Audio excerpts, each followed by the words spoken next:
Topic है वो है ब्लड, जिसको हम लोग सामान्य भाषा में रक्त कहते हैं। रक्त एक संयोजी ऊतक है, अंग्रेजी में इसको कनेक्टिव टिश्यू कहते हैं। कनेक्टिव टिश्यू शरीर को जो हमको ऊर्जा की आपूर्ति होती है वो रक्त के द्वारा ही होती है, क्योंकि रक्त में ही सारे पोषक अवयव वो हमारे मौजूद होते हैं। और रक्त के अंदर ही वसा, प्रोटीन, कार्बोहाइड्रेट, ये सारे मिनरल्स, ठीक है, बोन मैरो में बनते हैं और इस तरह से हमारे रक्त का निर्माण होता है और हमको ऊर्जा की आपूर्ति होती है और हम सारे अपना दिनचर्या का काम कर पाते हैं। रक्त जो है वो तो बता दिया हम कि संयोजी ऊतक है। और रक्त मुख्य रूप से दो हिस्सों में बटा होता है। एक हिस्सा होता है सॉलिड भाग। सॉलिड भाग जो है, अब देखिए बहुत 10वां क्लास के लड़के अलग अलग करते हैं या जूनियर के बच्चे कहते हैं यही रक्त का हिस्सा। नहीं, रक्त का मात्र दो ही मतलब हिस्सा में बटा है। एक होता है सॉलिड भाग जो कि होता है श्वेत रक्त कणिकाओं में WBC में, लाल रक्त कणिकाओं में RBC में, और प्लेटलेट्स, ठीक है ना, जिसको हिंदी में कहते हैं पट्टिकाणु, इसमें बना होता है। जिसे हम आराम से इसको इस नहर हम खुद अपने से समझाने के लिए बनाए हैं, उसे समझ सकते हैं। जो बड़ा पत्थर है नहर में होता है वो होता है क्या, WBC होता है, ठीक है। जो छोटा पत्थर होता है वो RBC होता है। RBC बड़ी कम दिन, RBC बहुत ज्यादा दिन तक जिंदा रहता है, ठीक है, मतलब कोशिकाएं इसकी बड़ी समय तक रहती हैं।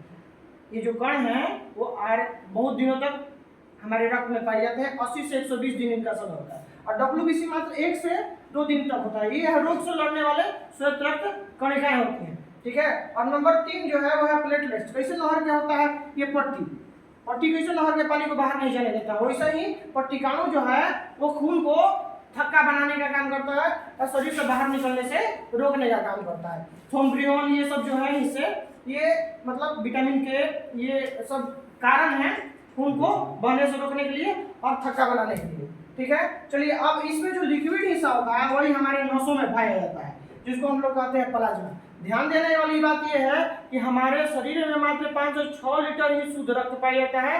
बाकी जो होता है वो होता है अशुद्ध रक्त, जिसको शुद्ध करने का काम हमारा हृदय होता है। वैसे ब्लड ग्रुप जो है वो 4 हिस्सों में हम लोग बांट सकते हैं, ठीक है ना, RH फैक्टर के अनुसार, ठीक है। अब RH फैक्टर क्या होता है, तो हमारे मतलब मानव के जितने जीव हैं, मानव में जितने प्रकार हैं उनमें ब्लड ग्रुप अलग अलग होता है।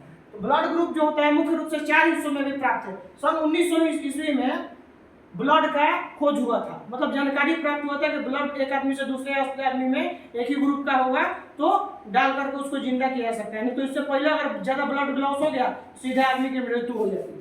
एक ब्लड होता है, ग्रुप होता है A, एक होता है B, एक होता है AB और एक होता है O नेगेटिव जो होता है वो यूनिवर्सल सबको दे सकता है और ये सभी ग्रुप का रक्त AB प्राप्त कर सकता है, ठीक है। ये डोनर होता है, इस सभी से AB वाला सब ग्रुप का खून इसको चढ़ाया जा सकता है। और ये एक होता है निगेटिव, एक होता है पॉजिटिव, ठीक है। एक होता है निगेटिव, एक पॉजिटिव। यहाँ पे ध्यान रखने वाली बात यह है RH फैक्टर अगर एक समान हो तो ऐसे दंपतियों को एक सुई होता है वो अगर नहीं लेगा तो आने वाला दूसरा बच्चा हो सकता है कि मतलब कि अपंग हो जाए या मर भी सकता है, माँ मरेगी या बच्चा। अगर मान लीजिए कि एक पॉजिटिव ब्लड ग्रुप का अगर औरत है और उसके गर्भ में आ गया निगेटिव वाला बच्चा, तो उससे उसका ब्लड ग्रुप अलग है, उसका ब्लड ग्रुप अलग है, तो इससे माँ को भी क्षति हो सकता है और बच्चों को भी। तो उस सुई का नाम है जिससे ये परेशानी दूर की जाती है, उसका नाम है NDT। क्या नाम है, NDT।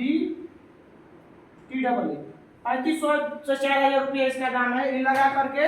लेकिन हाँ, ये मतलब जब गर्भावस्था में होता है आदमी तभी ये लगा लेना चाहिए। चलिए ब्लड ग्रुप के बारे में इतना अभी जानकारी काफ़ी है हम लोगों के लिए।